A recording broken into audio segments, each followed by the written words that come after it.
The words war on drugs are taking on a new reality in Clayton County. At least that's the message Sheriff Victor Hill's giving.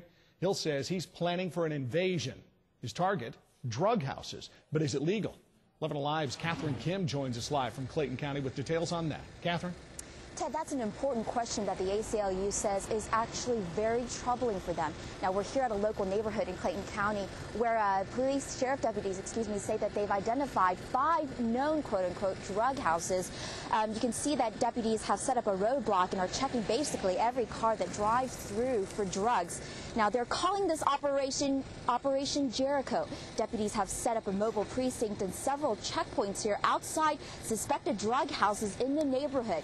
Clayton Sheriff Victor Hill says the plan is to quote-unquote occupy drug territories with deputies, one house, one location at a time. And the sheriff says his deputies from the Cobra unit will be stationed outside a suspected drug house every day until it moves out or shuts down before moving on to the next location.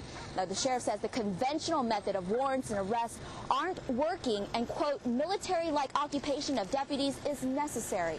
But the move doesn't come without controversy. The ACLU executive director says the sheriff has no legal grounds and his tactics of occupation and intimidation are unwarranted and a result of lack of evidence to make arrests. You can get a warrant. You don't need to have a military occupation.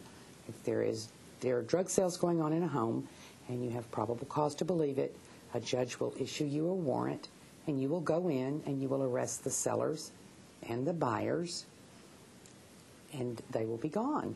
The war on drugs in Clayton County, as in most jurisdictions, I liken it to like a Vietnam War. It's a hit and miss. There's no clear win. We don't know if we're gaining ground or not. What we want to do is we want to change our strategy, and we want to make this more like a Normandy invasion.